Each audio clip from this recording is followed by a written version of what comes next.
Welcome to lunch hour debate. తెలంగాణలో మరో భారీ ఎన్నికల సమరానికి రంగం సిద్ధమవుతుంది.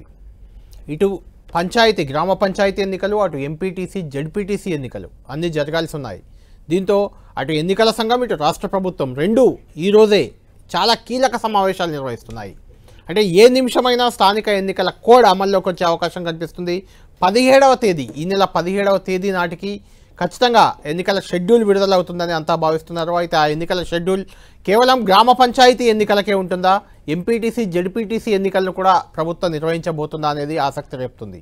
ఎందుకంటే పంచాయతీ ఎన్నికల్లో పొలిటికల్ గుర్తులు లేకుండా, అంటే రాజకీయ పార్టీల గుర్తులు లేకుండా సర్పంచ్ల ఎన్నిక, ఉప సర్పంచ్లు, వార్డు మెంబర్ల ఎన్నికలు జరుగుతాయి.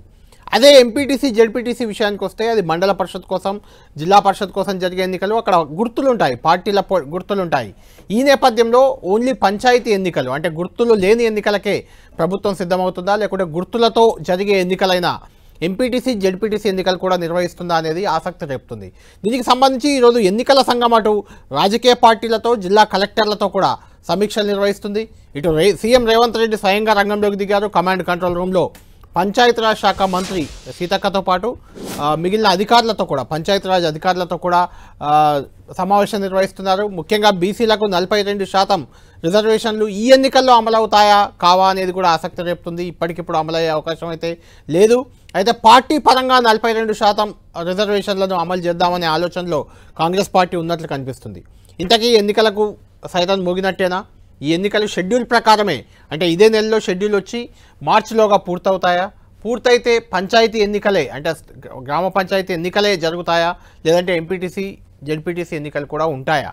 ఇదే అంశం తెలంగాణ వ్యాప్తంగా రాజకీయ హీట్ పెంచుతుంది. అయితే ఈ ఎన్నికల్లో గెలిచేదెవరు, నిలిచేదెవరు అనేది కూడా ఆసక్తి రేపుతుంది. ఎందుకంటే ఇప్పుడు తెలంగాణలో 3 ఎమ్మెల్సీ ఎన్నికలు జరుగుతున్నాయి. కరీంనగర్ గ్రాడ్యుయేట్ టీచర్ ఎమ్మెల్సీ, అదేవిధంగా వరంగల్ టీచర్ ఎమ్మెల్సీ జరుగుతుంది. ఎక్కడ కూడా బీఆర్ఎస్ పార్టీ పోటీ చేయట్లేదు. ఈ నేపథ్యంలో స్థానిక ఎన్నికల్లో బీఆర్ఎస్ పార్టీ ఏ రకంగా అడుగులేయబోతుంది? ప్రభుత్వంపై వ్యతిరేకత వచ్చిందని చెప్తున్న బీఆర్ఎస్ ఎందుకు ఎమ్మెల్సీ ఎన్నికల్లో పోటీ చేయలేదు అనే ఒక చర్చ జరుగుతుంది. ఈ నేపథ్యంలో పంచాయతీ ఎన్నికలు జరిపేందుకు ప్రభుత్వం సిద్ధమవుతుందా? ప్రజల్లో కొంత వ్యతిరేకత ఉందనే అభిప్రాయం ఉన్న నేపథ్యంలో ప్రభుత్వం ఏమేం కార్యక్రమాలు ఈ 4-5 రోజుల్లో చేపట్టబోతుంది? నిజంగా ఎన్నికల షెడ్యూల్ వస్తే ఏమీ అభివృద్ధి కార్యక్రమాలు చేయడానికి వీల్లేదు, కొత్త పథకాలు ప్రారంభించడానికి వీల్లేదు. కాబట్టి 3-4 రోజుల్లో ప్రభుత్వం ఏదైనా చర్యలు తీసుకోబోతుందా? కొత్త పథకాలు ఏమైనా లాంచింగ్ చేయబోతుందా? మహాలక్ష్మి లాంటి 2500 రూపాయలు ప్రతి మహిళకి ఇస్తామనే హామీ, ఇలాంటివి కొన్ని ఉన్నాయి కాబట్టి అలాంటివి ఏమైనా తీసుకురాబోతుందా? ఇదే ఇప్పుడు ఆసక్తి రేపుతుంది. దీనికి సంబంధించి ఈరోజు ఎన్నికల సంఘం, రేవంత్ రెడ్డి సమావేశాలు జరుగుతున్నాయి కాబట్టి ముందు మా ప్రతినిధి కొండల్ కమాండ్ కంట్రోల్ సెంటర్ వద్ద అందుబాటులో మనకున్నారు. కొండలతో మనం మాట్లాడదాం. కమాండ్ కంట్రోల్ సెంటర్లో సీఎం రేవంత్ రెడ్డి, పంచాయతీరాజ్ శాఖ అధికారులు, మంత్రి సీతక్కతో పాటు మిగిలిన వారితో సమావేశం నిర్వహిస్తున్నారు. దీని ఎజెండా ఏంటి మనం అడుగుదాం. కొండల్, ఈ సమావేశం ఎజెండా ఏంటి? అక్కడ సీఎం రేవంత్ రెడ్డి అంటే పంచాయతీరాజ్ శాఖ అధికారులతో జరుపుతున్నారు రివ్యూ కాబట్టి, కొత్తగా ఏమైనా పథకాలు తెచ్చే ఆలోచనలు ఉన్నారా, లేకుంటే ఎన్నికలకు సంబంధించి మాత్రమే ఈ సమావేశం ఉండబోతుందా? ఈ నెల 17లోగా ఎన్నికల షెడ్యూల్ వస్తుందని అంతా అనుకుంటున్నారు కాబట్టి, ఎందుకంటే ఆ తర్వాత ఎగ్జామ్స్ కూడా ఉంటాయి, విద్యార్థులకు పరీక్షలు కూడా ఉంటాయి. ఆ సమయంలో ఎగ్జామ్స్ ఇటు ఎన్నికలు అంటే కష్టం కాబట్టి ఆ లోపే, పరీక్షల లోపే ఈ ఎన్నికలు జరపాలనే ఒక ఆలోచన ఉంది. అలా జరపాలంటే ఖచ్చితంగా 17లోగానే ఎన్నికల షెడ్యూల్ రావాలి. అప్పుడే 21 రోజుల సమయం ఇవ్వడానికి ఉంటుంది. ఎన్నికలు యథావిధిగా జరుగుతాయి, ఆ తర్వాత ఎగ్జామ్స్ ఉంటాయి. ఎన్నికలు జరిగినా అవి పంచాయతీ ఎన్నికలు అంటే గ్రామ పంచాయతీలకే పరిమితం అవుతాయా, లేకుంటే పొలిటికల్ పార్టీల గుర్తులతో జరిగే ఎంపీటీసీ జెడ్పీటీసీ ఎన్నికలు కూడా కలిసి వస్తాయా? అసలు ప్రభుత్వ ఆలోచన ఏ రకంగా ఉంది? రేవంత్ రెడ్డి రివ్యూ దేనిపై ప్రధానంగా ఈరోజు జరుగుతుంది? ఎగ్జాక్ట్లీ, ప్రధానంగా ఇదే అంశమే ఈరోజు ఈ సమావేశంలో కీలకంగా చర్చ జరుగుతుందని చెప్పుకోవచ్చు. ఎందుకంటే వచ్చే మార్చిలో 10th ఎగ్జామ్స్ ఉంటాయి. పూర్తిగా ఎన్నికలు రాష్ట్ర వ్యాప్తంగా నిర్వహించాలంటే రాష్ట్ర వ్యాప్తంగా 12,845 గ్రామ పంచాయతీ సర్పంచ్ పోస్టులకు నిర్వహించాలి. అదేవిధంగా 5,817 ఎంపీటీసీ, 570 జెడ్పీటీసీ, వీటన్నిటికీ ఎన్నికలు నిర్వహించాలంటే పూర్తిగా టీచర్స్ దీంట్లో ఈ సేవలు కూడా దీంట్లో ఉపయోగించుకుంటారు. ఒక టీచర్తో కాకుండా మిగతా అన్ని డిపార్ట్మెంట్స్, రెవెన్యూ డిపార్ట్మెంట్ సంబంధించిన అధికారులు కూడా పాల్గొనాల్సి ఉంటుంది. ఇదంతా కూడా కొంత ఎగ్జామ్స్ టైంలో ఇబ్బందికరం కాబట్టి ఈ లోపుగానే ఎన్నికలు నిర్వహించాలని ప్రభుత్వం కూడా భావిస్తున్నట్టుగా అర్థమవుతుంది. దానికి అనుగుణంగానే ఇప్పుడు జరుగుతున్న యాక్టివిటీని కూడా మనం గమనించాల్సి ఉంటుంది. ఈ రోజు ప్రధానంగా పంచాయతీ ఎన్నికలకు సంబంధించి లోకల్ బాడీ ఎన్నికలకు సంబంధించిన అంశంపైనే ప్రధానంగా చర్చ జరుగుతున్నట్టుగా తెలుస్తుంది. దీంట్లో సర్పంచ్ ఎన్నికలను ముందు జరపాలన్నా లేదంటే జెడ్పీటీసీ ఎంపీటీసీ ఎన్నికలను ముందు జరపాలన్న దానిపైన కొంత తర్జన భర్జన అయితే కొనసాగుతున్నట్టుగా తెలుస్తుంది. అయితే ప్రధానంగా ఇప్పుడు ఉన్నది డెడికేటెడ్ కమిషన్ రిపోర్ట్ ఇప్పటికే ప్రభుత్వానికి వచ్చింది కాబట్టి దీనిపైన కమిషన్ ఇచ్చిన రికమెండేషన్స్ పైన చర్చ జరుగుతుంది. రేపు ఈ కమిషన్ ఇచ్చిన రిపోర్ట్ ను హైకోర్టుకు ప్రభుత్వం సబ్మిట్ చేయబోతుంది. ఎందుకంటే ఈ రిజర్వేషన్ల ప్రాతిపదికన కులగణనకు సంబంధించిన అంశంలోనే హైకోర్టు డైరెక్షన్ ప్రకారంగానే డెడికేటెడ్ కమిషన్ ను ప్రభుత్వం నియమించింది. కాబట్టి డెడికేటెడ్ కమిషన్ ఇచ్చిన రికమెండేషన్స్ ను పూర్తి రిపోర్ట్ ను కూడా హైకోర్టుకు సబ్మిట్ చేయాల్సి ఉంటుంది. కాబట్టి హైకోర్టు నుంచి ఎలాంటి ఆదేశాలు రాబోతున్నాయి, ఇంకా ఎలా ఉంటుందన్నది కొంత ఉత్కంఠత రేపుతున్న అంశంగానే ఉంది. ఈ అన్ని అంశాల తర్వాత సర్పంచ్ ఎన్నికలకు ముందెళ్లాలా, ఎంపీటీసీ జెడ్పీటీసీ అంటే పార్టీ సింబల్ పైన పోటీ చేయాల్సి ఉంటుంది కాబట్టి వాటిని ముందు నిర్వహించాలన్నది ప్రభుత్వం కొంత తర్జన భర్జన అయితే కనిపిస్తుంది. మొదట అయితే ఎందుకంటే ఎంపీటీసీ జెడ్పీటీసీల కంటే ముందుగానే కాలపరిమితి సంవత్సరం నుంచి అధికారుల పాలనలో గ్రామ పంచాయతీ నడుస్తున్న పరిస్థితి ఉంది. కేంద్రం నుంచి రావాల్సిన నిధులకు కూడా బ్రేక్ పడుతున్న అంశంగా ఉంది. దీంతో రాష్ట్ర గ్రామాల్లో అభివృద్ధి కూడా కొంత ఇబ్బందికరంగా మారే అంశం ఉంది. కాబట్టి మొదట సర్పంచ్ ఎన్నికలను నిర్వహించాలన్న ఆలోచన కూడా అధికారులు కొంత ప్రభుత్వానికి చెప్తున్నట్టుగా తెలుస్తుంది. అయితే దీంట్లో అల్టిమేట్ గా దేని వైపు సీఎం రేవంత్ రెడ్డి మొగ్గు చూపుతారన్నది కొంత క్లారిటీ రావాల్సింది. ఈ సమావేశంలో ప్రధానంగా పంచాయతీ ఎన్నికలకు సంబంధించిన అంశంపైన చర్చ జరుగుతున్నట్టు తెలుస్తుంది. ఎందుకంటే ఉదయం కలెక్టర్లతో కాన్ఫరెన్స్ పంచాయతీరాజ్ ఉన్నతాధికారులు నిర్వహించిన పరిస్థితి ఉంది. దానికి సంబంధించిన రిపోర్ట్ ను దానికి సంబంధించిన ఫీడ్బ్యాక్ ని ఇప్పుడు సీఎం రేవంత్ రెడ్డికి వివరించారు. దాదాపు గంటన్నరకు పైగా సమావేశం కొనసాగుతుంది. మరో గంట సేపు కూడా కొనసాగే అవకాశం ఉంది.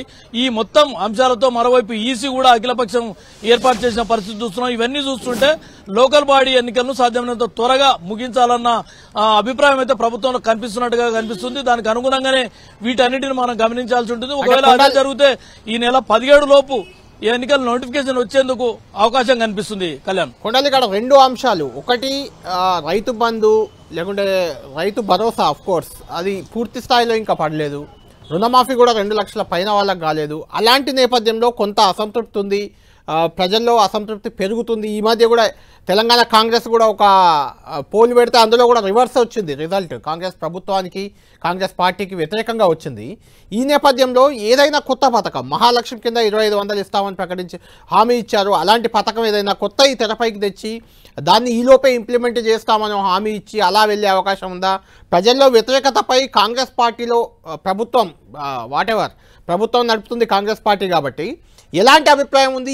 ఈ పరిస్థితుల్లో ఎన్నికలకు వెళ్ళడానికే ప్రభుత్వం సిద్ధంగా ఉందా?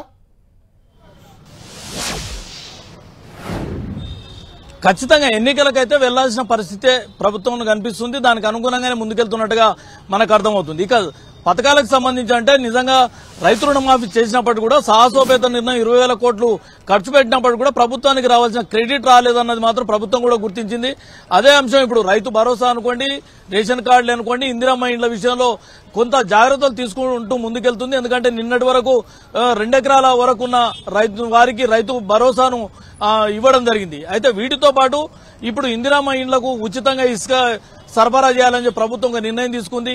ఇలా ఈ 3 పథకాల ద్వారా మరింత పబ్లిక్ కు కొంత పాజిటివ్ వేవ్స్ ను క్రియేట్ చేసుకోవచ్చు అన్న ఆలోచన ప్రభుత్వం అయితే కనిపిస్తుంది. మరి ఇది ఏ మేరకు ప్రభుత్వానికి వర్కౌట్ అవుతుంది, ప్రజల నుంచి ఏ మేరకు ఆ మద్దతు కూడగట్టుకుంటూ చూడాల్సి ఉంటుంది. ఏదేమైనప్పటికీ కూడా ఇప్పుడు లోకల్ బాడీ ఎన్నికలను నిర్వహించాలన్నది అయితే ప్రభుత్వం ముందుకెళ్తున్నట్టుగానే కనిపిస్తుంది. దానికి అనుగుణంగానే ఈ లోకల్ బాడీలో గట్టెక్కేందుకు ఈ అంశంలో అంటే ఈ 3 పథకాలను ఏ విధంగా ప్రజల్లోకి తీసుకెళ్లాలి, ప్రజల్లో నుంచి ఏ విధంగా మద్దతు కూడా కట్టాలి, ఇప్పటి వరకు కొంత రైతు రుణమాఫీతో వచ్చిన నెగిటివ్ ఇంపాక్ట్ ని ఏ విధంగా పోగొట్టుకోవాలన్నది ప్రధానంగా చూస్తుంది. మరో అంశంగా కులగణన అంశాన్ని కూడా ప్రధానంగా ప్రభుత్వం వాడుకోబోతుంది.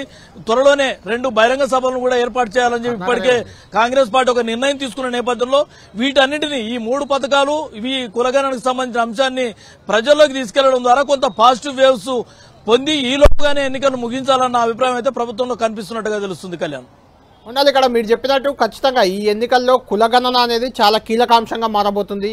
42% బీసీ రిజర్వేషన్ ఇచ్చి ఎన్నికలకు వెళ్లాలనే ఒక డిమాండ్ వస్తుంది. అంటే బీసీలకు 42% ఇచ్చే అంశమే ఇప్పుడు బీఆర్ఎస్ ఎన్నికల ఎజెండా లోకల్ బాడీ ఎన్నికల ఎజెండాగా కనిపిస్తుంది. దీనిపై ప్రభుత్వ ఆలోచన ఏ రకంగా ఉంది?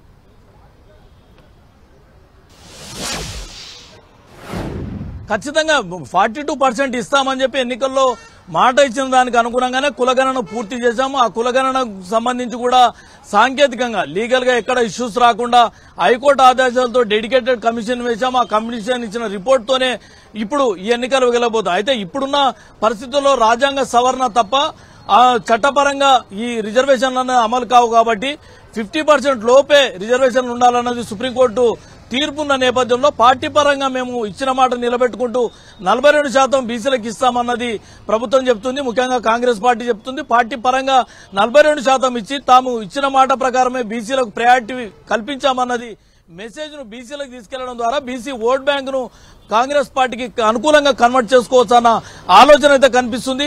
దీని పట్ల మిగతా రాజకీయ పార్టీలను కూడా కొంత డిఫెన్స్ లోకి నెట్టొచ్చన్న అభిప్రాయం అయితే ప్రభుత్వ వర్గాల నుంచి ముఖ్యంగా కాంగ్రెస్ పార్టీ వర్గాల నుంచి కూడా వినిపిస్తుంది. ఎందుకంటే మిగతా రెండు పార్టీలు కూడా 42% బీసీలకు ఖచ్చితంగా సీట్లు ఇవ్వాల్సిన పరిస్థితి ఉంటుంది. ఒకవేళ ఇవ్వలేని పరిస్థితుల్లో ఉంటే ఖచ్చితంగా అది అధికార పార్టీకి లాభం జరుగుతుందన్న అభిప్రాయం అయితే ప్రభుత్వంలో కనిపిస్తుంది. ఏదేమైనప్పుడు కూడా బీసీ కార్డును వాడుకునేందుకు కులగణను అదేవిధంగా సంక్షేమ పథకాలను బీసీ ఏదైతే రైతు భరోసా అనుకోండి, ఇందిరమ్మ ఇండ్లకు ఉచిత ఇసుక అని అనుకోండి, ఈ రైతు కూలీలకు 12,000 ఆర్థిక సాయం అనుకోండి, ఈ 3 అంశాలను రైతు ఏదైతే రేషన్ కార్డులకు సంబంధించిన ఈ 4 అంశాలను ప్రజల్లోకి బాగా తీసుకెళ్లడం ప్రభుత్వం పట్ల కొంత పాజిటివ్ వేవ్స్ ను క్రియేట్ చేసుకోవడం లక్ష్యంగా ప్రభుత్వం అయితే వ్యూహాత్మకంగా ముందుకెళ్లే అవకాశం అయితే కనిపిస్తుంది. దాంట్లో భాగంగానే ఇప్పుడు ఈ జరుగుతున్న సమావేశంలో ఈ అన్ని అంశాలు కూడా చర్చకు వచ్చే అవకాశం ఉంటుంది. ఖచ్చితంగా వీటన్నింటికి అనుగుణంగానే ఒక కీలక నిర్ణయం అయితే ఈ సమావేశం తర్వాత రాబోతుంది. అది సర్పంచ్ ఎన్నికలు ముందు జరపాలా, ఎంపీటీసీ జెడ్పీటీసీ ఎన్నికలు ముందు జరపాలా అన్నది కూడా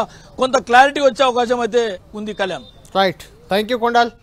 ఇక సీఎం రేవంత్ రెడ్డి పంచాయతీరాజ్ అధికారులతో మంత్రి సీతక్కతో సమీక్ష ఎలా ఉంటే అటు ఎన్నికల సంఘం కూడా దీనికి సంబంధించి వేగంగా కదులుతున్నట్లు మనకు కనిపిస్తుంది. ఉదయమే కలెక్టర్లతో వీడియో కాన్ఫరెన్స్ నిర్వహించారు.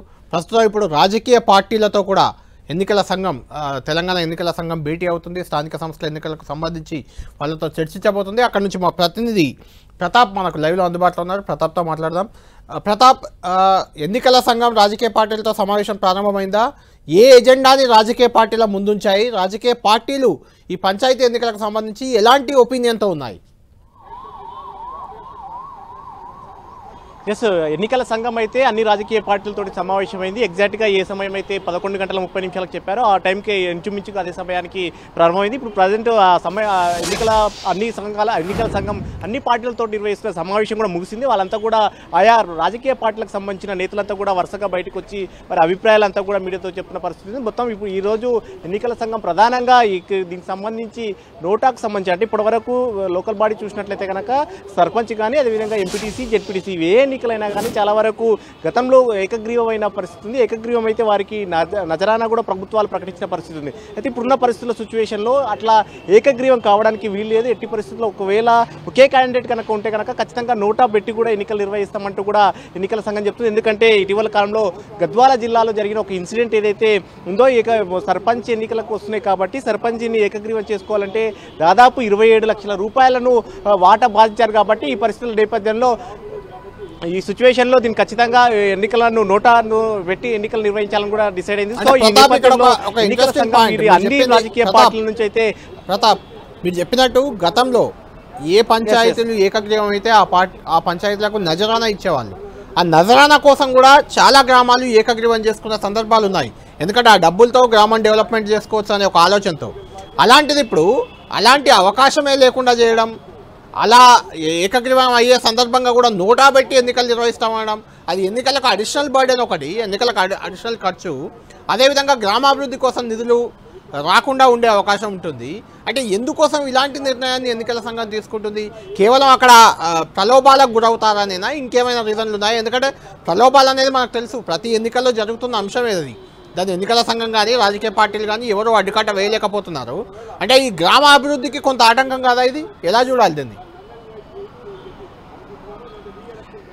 మన దేశం అనేది ఒక ప్రజాస్వామిక దేశం కాబట్టి ఖచ్చితంగా ఈ ప్రజాస్వామికంగా నిలబడాలంటే ఖచ్చితంగా ప్రతి ఒక్కరూ ఓటు హక్కు ద్వారానే ఆ ప్రజాప్రతినిధిని ఎన్నుకోవాల్సి ఉంటుంది. కానీ ఇలా ఏకగ్రీవంగా చేయడం వల్ల వారిని భయపెట్టించో ఇంకో రకంగానో రకరకాల ఈ ప్రలోభాలు ఉంటున్నాయి. కాబట్టి ఇది కరెక్ట్ పద్ధతి కాదని చెప్పేసి ఎన్నికల సంఘం అయితే భావిస్తుంది. అందులో భాగంగానే ఇటీవల జరిగిన 2-3 ఇన్సిడెంట్లు అప్పుడే ఎన్నికల షెడ్యూల్ రాకముందుకే ఎన్నికల ఏకగ్రీవానికి సంబంధించి కూడా చాలా వరకు గద్వాల్లో చూసాం. ఒక గ్రామంలో అయితే ఏకంగా 27 లక్షల రూపాయలకు సర్పంచ్ ఎన్నికలు లేకుండా నిర్వహించాలని చెప్పేసి డిసైడ్ అయ్యి ఇటువంటి ఇన్సిడెంట్ ముందు కూడా జరిగే అవకాశం ఉంటుంది. దీనివల్ల ప్రజాస్వామ్యానికి సంబంధించి ప్రజాస్వామ్యం ప్రమాదంలో పడే అవకాశం ఉంటుంది. ఇలాంటి వాటిని ఎట్టి పరిస్థితుల్లో ఎంకరేజ్మెంట్ చేయము. ఎందుకంటే ప్రజలందరూ ఎన్నుకుంటేనే అది ప్రజాస్వామ్యానికి విలువ ఉంటుంది. కాబట్టి ఖచ్చితంగా ఓటు వినియోగించుకొని ప్రజాప్రతినిధి వారిని ఎన్నుకోవాలని చెప్పేసి ఎన్నికల సంఘం భావిస్తుంది. అందులో భాగంగానే అన్ని రాజకీయ పార్టీలను కూడా పిలిచి గతానికి సంబంధించిన నిర్ణయాలకు ఈసారి భిన్నంగా చేయాలని కూడా నిర్ణయించారు. ఎందుకంటే ఇటీవల కాలంలో కాంగ్రెస్ పార్టీ కూడా సిఎల్పి సమావేశం ఏర్పాటు చేసుకున్నప్పుడు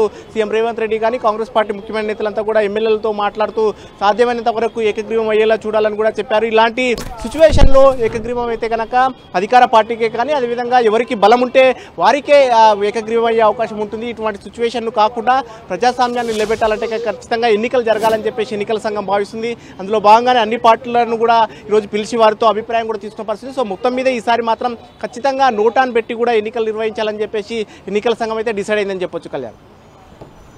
right Pratap, thank you. Karnakar మా ప్రతినిధి మనకు అందుబాటులో ఉన్నారు. కొద్దిసేపటి క్రితమే ఎన్నికల సంఘం జిల్లా కలెక్టర్లతో కూడా పంచాయతీ ఎన్నికలకు సంబంధించిన ఒక వీడియో కాన్ఫరెన్స్ నిర్వహించారు. ఆ వీడియో కాన్ఫరెన్స్లో ఎన్నికల సంఘం ఏం చెప్పింది, ఎన్నికల సంఘం అభిప్రాయం ఏంటి, ఆయనతో మాట్లాడదాం.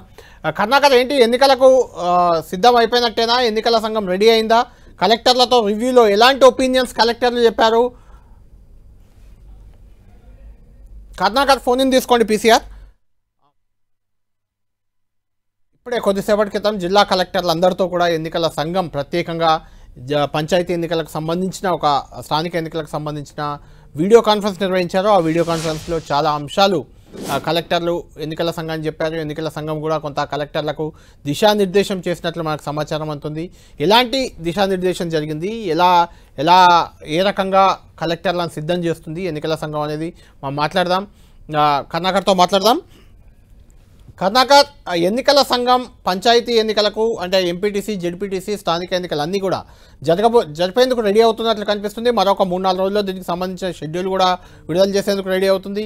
కలెక్టర్లతో వీడియో కాన్ఫరెన్స్లో ఎలాంటి అంశాలు ప్రస్తావనకు వచ్చాయి?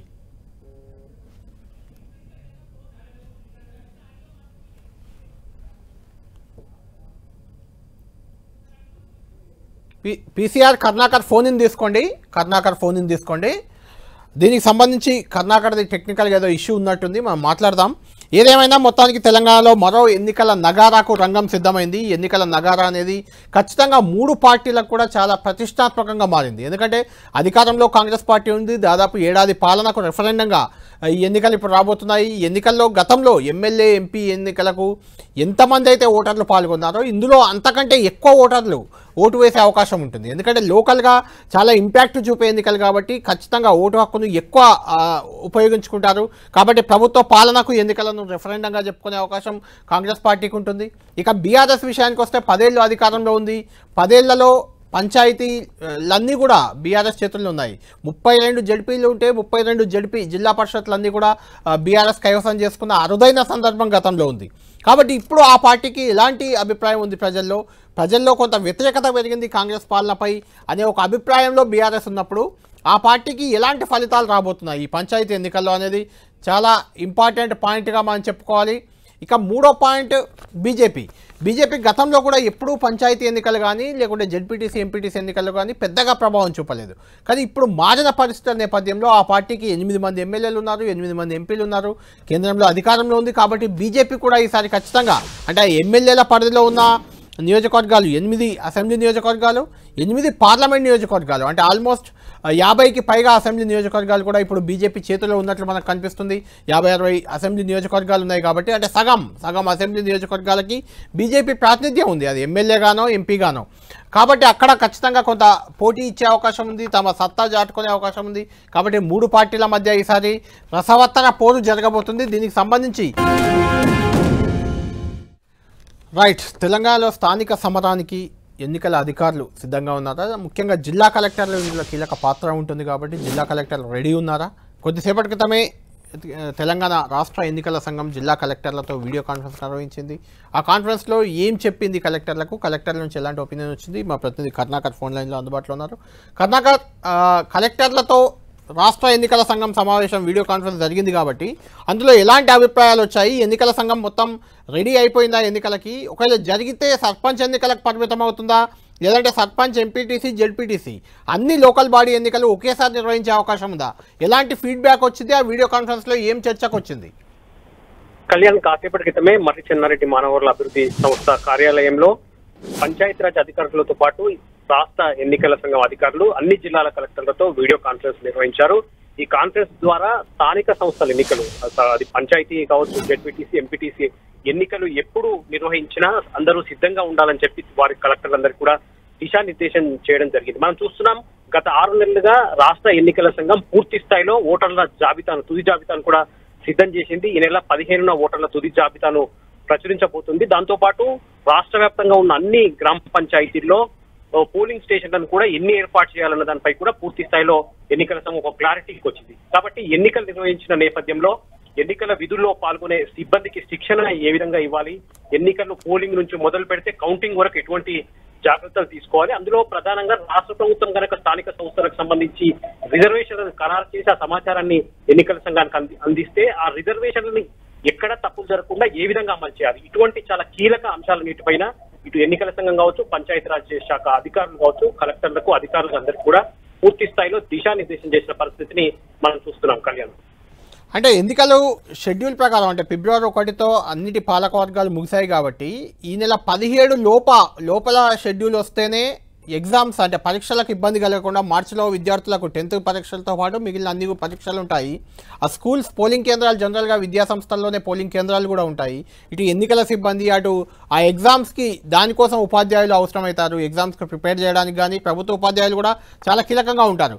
కాబట్టి ఈ లోపే ఎన్నికలు జరుగుతాయా, లేకుంటే ఎన్నికలు ఏమైనా వాయిదా పడే అవకాశం ఉందా? వీళ్ళ హడావుడి చూస్తుంటే ఖచ్చితంగా ఇప్పుడు ఎన్నికలు వచ్చేసినట్టే కనిపిస్తుంది. అది ఎగ్జామ్స్ లోపే ఎన్నికలు అయ్యే అవకాశం ఉందా? ఖచ్చితంగా ఆ వాతావరణం అయితే కనిపించట్లేదు. కానీ ప్రభుత్వం మాత్రం మీరు ఇందాక చెప్పినట్టు కొంత హడావుడి మాత్రం ప్రభుత్వ రంగంలో కనిపిస్తుంది. ఎందుకంటే కాసేపటి క్రితం ముఖ్యమంత్రి కూడా దీనిపై ప్రత్యేకంగా సమీక్ష నిర్వహించారు. అటు అన్ని రాజకీయ పార్టీలతో ఎన్నికల సంఘం కూడా సమీక్షా సమావేశం నిర్వహిస్తున్న పరిస్థితిని మనం చూస్తున్నాం. అయితే ఇందులో కీలకమైన విషయం ఏంటంటే స్థానిక సంస్థలకు సంబంధించి రిజర్వేషన్లు ఖరారు కావాల్సిన అవసరం ఉంది. ఎందుకంటే బీసీ రిజర్వేషన్లు ఖచ్చితంగా పెంచుతామని చెప్పి ప్రభుత్వం ఇప్పటికే ఎన్నికల సందర్భంగా హామీ ఇచ్చింది. మొన్న కులగణన కావచ్చు, బీసీ డెడికేటెడ్ కమిషన్ ఇచ్చిన నివేదిక కావచ్చు, వీటన్నిటిపైన ముఖ్యమంత్రి సమీక్ష నిర్వహించి ఏ మేరకు, ఎందుకంటే సుప్రీంకోర్టు చాలా స్పష్టంగా చెప్పింది స్థానిక సంస్థల్లో రిజర్వేషన్లు 50% మించొద్దని. కాబట్టి దాని ప్రకారం అయితే ఇప్పుడు రిజర్వేషన్లు పెంచే అవకాశం లేదు. ఎందుకంటే అసెంబ్లీలో తీర్మానం చేసి దాన్ని పార్లమెంట్ లో చట్ట సవరణ చేస్తే గానీ రిజర్వేషన్లు 50% పెంచే అవకాశం లేదు. కాబట్టి ఇటువంటి పరిస్థితుల్లో రాష్ట్ర ప్రభుత్వం ఏ నిర్ణయం తీసుకోబోతుంది? ఇప్పుడున్న రిజర్వేషన్ల ప్రకారమే ఎన్నికలు నిర్వహిస్తారా, లేదంటే రిజర్వేషన్లు పెంచే వరకు ఆ ప్రక్రియ అంతా ఉంచే వరకు కొన్ని రోజులు వేచి చూసే ధోరణి అవలంబిస్తారన్న దానిపైనే కొంత స్పష్టత రావాల్సింది. కానీ రాష్ట్ర ప్రభుత్వం ఎప్పుడు నిర్ణయం తీసుకున్నా, రిజర్వేషన్లకు సంబంధించిన ఎప్పుడు సమాచారం అందించినా వెంటనే ఎన్నికలు నిర్వహించేందుకు మాత్రం రాష్ట్ర ఎన్నికల సంఘం పూర్తి స్థాయిలో సమాయత్తమైందని చెప్పవచ్చు. ప్రభుత్వం నిర్ణయం తీసుకున్న వెంటనే షెడ్యూల్ విడుదల చేసేందుకు ఎన్నికల సంఘం పూర్తి స్థాయిలో సిద్ధమైన పరిస్థితిని మనం చూస్తున్నాం. Kalyan, right, thank you Karnakar. మొత్తానికి ఎన్నికల నిర్వహణకి అటు ప్రభుత్వం, ఇటు ఎన్నికల సంఘం కూడా రెండు సిద్ధమవుతున్నట్లు మనకు కనిపిస్తుంది.